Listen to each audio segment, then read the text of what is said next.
हिंद। आज हम पढ़ेंगे चैप्टर 4 जिसका नाम है द रैट ट्रैप, जिसके राइटर है सल्मा लेगरलॉफ।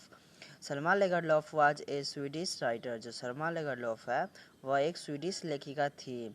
सी worked as a country school teacher for nearly 10 years before adopt writing as her career।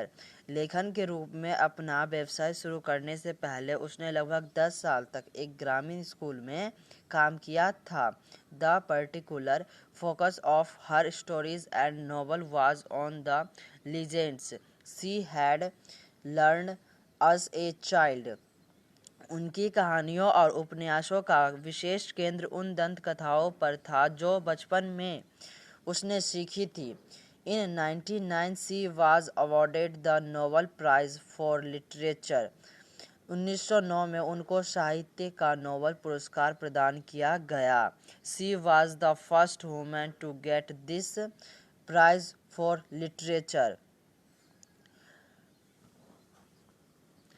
साहित्य के लिए यह पुरस्कार प्राप्त करने वाली वह प्रथम महिला थी।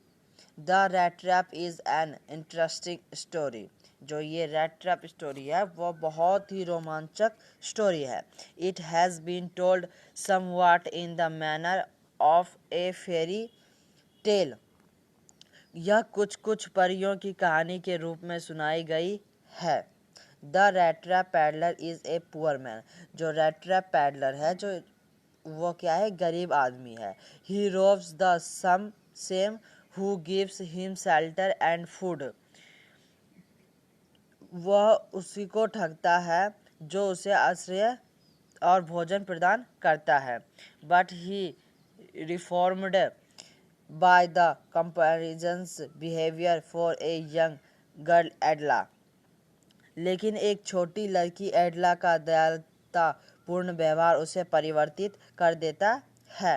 The story gives the message that the instant goodness of man can be awaked through love and understanding.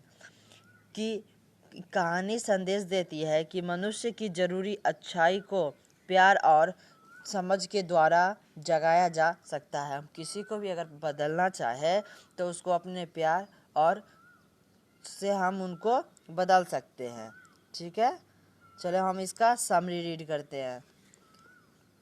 This story is about a poor man. ये कहानी एक गरीब आदमी के बारे में है। Who made small rat trap of wire.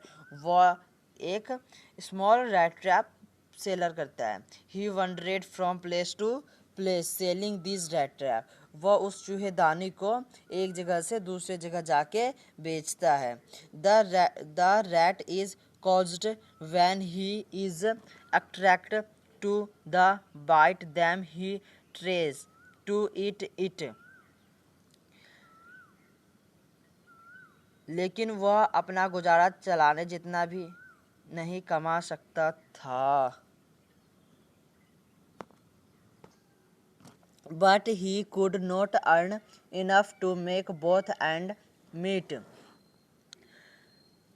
लेकिन वह अपना गुजारा चलाने के लिए भी नहीं कमा सकता था। So he had to beg as well as resort to petty thief। इसलिए उसे या तो भीख मांगनी पड़ती थी या फिर छोटी मोटी चोरियां करनी पड़ती थी। His clothes were his rugs। उसके जो कपड़े थे वो चिथरे थे।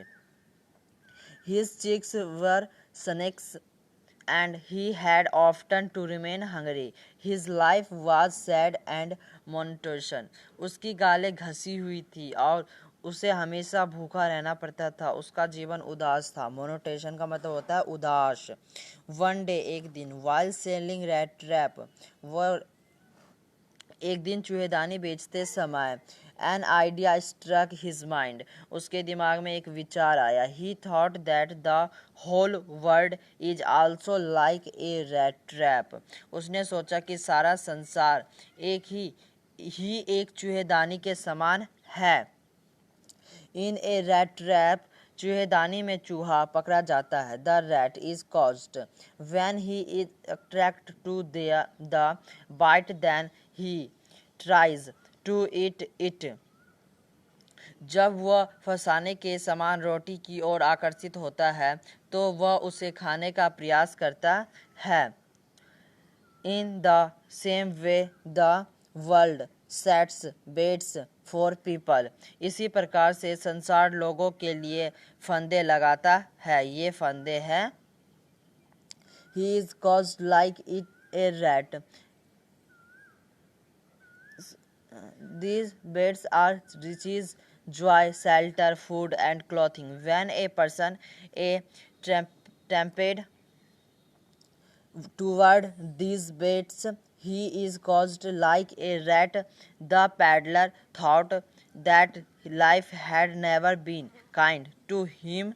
This world was just like a rat trap to him. ये फंदे हैं अमीरी, आनंद, आश्रय, भोजन और वस्त्र के। जब एक व्यक्ति इन साधनों की लालच सा करता है तो वह चूहे की भांति फंस जाता है। फेरी वाले ने सोचा कि जीवन कभी भी उसके प्रति दयालु नहीं रहा है। यह संसार तो उसके लिए एक केवल चूहेदानी के समान था। वन डे इवनिंग, एक अंधेरी शाम को, he was walking along the road with great difficulty. वह बड़ी कठिनाई के साथ सड़क के साथ साथ चल रहा था। He noticed a little grey cottage by the roadside. उसने इस सड़क के किनारे स्लेटी रंग के एक छोटे से घर को देखा। He knocked on the door. उसने दरवाजा पर दस्तक दी। An old man welcomed him. एक बूढ़े आदमी ने उसका स्वागत किया। He was a crofter without wife or children. वह बिना पत्नी और बच्चों के एक छोटा सा किसान था। The old man was happy to get someone to talk to in his long lines. वृद्ध आदमी अपने अकेलेपन में किसी को बात करने के लिए पाकर खुश था। He fed the peddler and played a game of card with him until bedtime. उसने फेरी वाले को भोजन खिलाया और रात्रि को सोने के समय तक उसके साथ ताश खेले। The old man told him that he had been a crofter at Ramzo ironwork. Now he earned his living by selling his cow's milk. वृद्ध आदमी ने उसे बताया कि वह रमजो लौह मिल में एक छोटे किसान के रूप में कार्य करता था। वह अपनी गाय का दूध बेचकर अपनी आजीविका कमाता था। He said that the previous month he had received 30 kroners in payment. The old man showed him the money, which he kept in a leather pouch. उसने एक लेदर के पॉच में उस 30 कॉर्नर्स को रख दिया था। Hang on a nail in the window frame. उसने कहा कि पिछले महीने उसे भुगतान के रूप में 30 कॉर्नर प्राप्त हुए थे। वृद्ध आदमी ने उसे वह धन दिखाया जो उसने चमड़े की एक थैली में रखा था जो कि खिड़की के फ्रेम में लटक रही थी। The next morning, अगली सुबह, both the men left the cottage at the same time. दोनों आदमी सेम टाइम पर निकले। Be half an hour later, आधे घंटे बाद, the peddler came back to the house. peddler उसके घर के पास आया। He went to window. वो विंडो के पास खड़ा था। Some said a pen and got hold of the pouch. उसने उस पॉच को क्या था खिड़की से हाथ ऐसे करके डाला, फिर जो वह पॉच यहाँ पे जैसे पॉच टंगा है तो उस पॉच को छुरा के बाहर निकाल लिया। He took out the money and hung. फिर उस पॉच को उतार लिया, उस पॉच में से उसने पैसा निकाल लिया। in its place. Then he went his way. फिर वह अपने रास्ते चला गया. With the stolen money in his pocket. जो मनी उसने चुराए थे वह उसके पॉकेट में था. It was not safe for the peddler to walk on the public highway.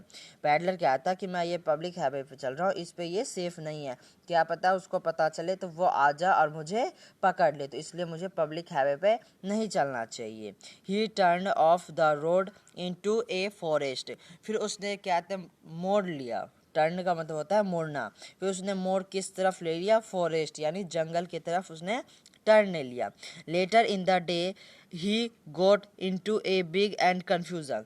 फिर जब वो कुछ देर के बाद उसे जंगल में प्रवेश किया तो उसे कंफ्यूज होने लगा. जंगल बहुत बड़ा था, उसे कंफ्यूजिंग होने लगा कि मैं किधर जाऊँ, इधर जाऊँ कि इधर जाऊँ, इधर जाऊँ, इधर जाऊँ, किधर जाऊँ.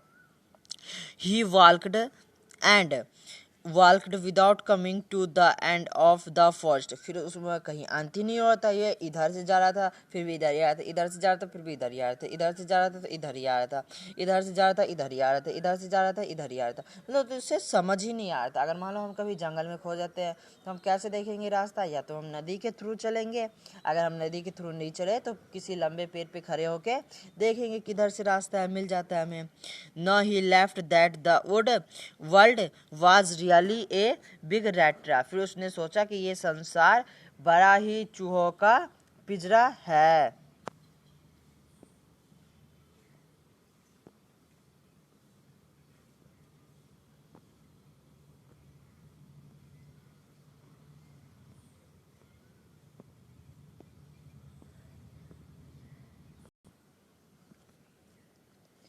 अपनी जेब में चोरी किए हुए धन के साथ फेरी वाले के लिए आम जनता वाली सड़क पर चलना सुरक्षित नहीं था, इसलिए वह सड़क मार्ग से हटकर जंगल के मार्ग की ओर गया, जैसे कि मैंने आपको हिंदी में बताया. बाद में दिन में वह एक बड़े और उलझन भरे जंगल में फंस गया. वह चलता गया लेकिन जंगल का कोई सिरा नहीं आया. जब उसने महसूस किया कि दुनिया वास्तव में ही एक बड़ी चूहेदानी थी. धन जो उसने चोरी किया था एक फंसाने वाली चीज थी और वह उसमें फंस चुका था. अंधेरा होता जा रहा था. दिसंबर के आखिरी दिनों की बात थी और जंगल में ठंडक बढ़ती जा रही थी. तब उसने बेचने की उम्मीद खो दी. उसने एक आवाज़ सुनी. यह एक लोहे के कारखाने से आ रही थी. यह एक धन हथौड़े के प्रकार की आवाज़ थी. वह उठ खड़ा हुआ और कठिनाई के साथ आवाज़ की दिशा में चल पड़ा. फेरी वाला रेम जमो लौह मिल में पहुंचा और उसमें प्रवेश कर गया. लोहार ने लापरवाही पूर्ण ढंग से उसकी ओर देखा. उसने वहां रात्रि को ठहरने की अनुमति मांगी जो कि मुख्य लोहार के द्वारा प्रदान कर दी गई. कुछ समय के पश्चात लोहार जो कि मिल का मालिक था उस अपने रात्रिकालीन निरीक्षण के लिए आया. उसने फेरी वाले को देखा जिसके वस्त्र फटे पुराने थे. उसने गलती से फेरी वाले को अपना पुराना परिचित निल्स अलोफ समझ लिया. वह हैरान था कि उसका पुराना मित्र चित्रों में क्यों था. फेरी वाले ने उसे कभी नहीं देखा था, ना ही वह उसका नाम जानता था, लेकिन उसने लोहार को बताया कि उसकी किस्मत खराब चल रही है. लोहार ने उसे बताया कि उसे सेना की टुकड़ी से त्यागपत्र नहीं देना चाहिए था. तब लोहार ने उसे क्रिसमस की पूर्ण संध्या पर अपने घर आमंत्रित कर लिया. लेकिन फेरी वाला किसी नए संकट में फंसना नहीं चाहता था, इसलिए उसने उसके साथ जाने से दृढ़ता पूर्वक मना कर दिया. लोहार की एक युवा बेटी थी जिसका नाम एडला था. उसने सोचा कि उसकी बेटी उसके पुराने मित्र को उसके साथ ठहरने के लिए मना लेगी, इसलिए वह घर गया और अपनी बेटी को लेकर आया. एडला ने उसकी ओर दया भाव के साथ देखा. उसने उससे निवेदन किया कि वह उसके घर आए. अंततः चूहेदानी बेचने वाला सहमत हो गया और उनके साथ चल दिया. अगले दिन क्रिसमस था. नौकर ने उसे स्नान करा दिया था, उसके बाल काट दिए थे और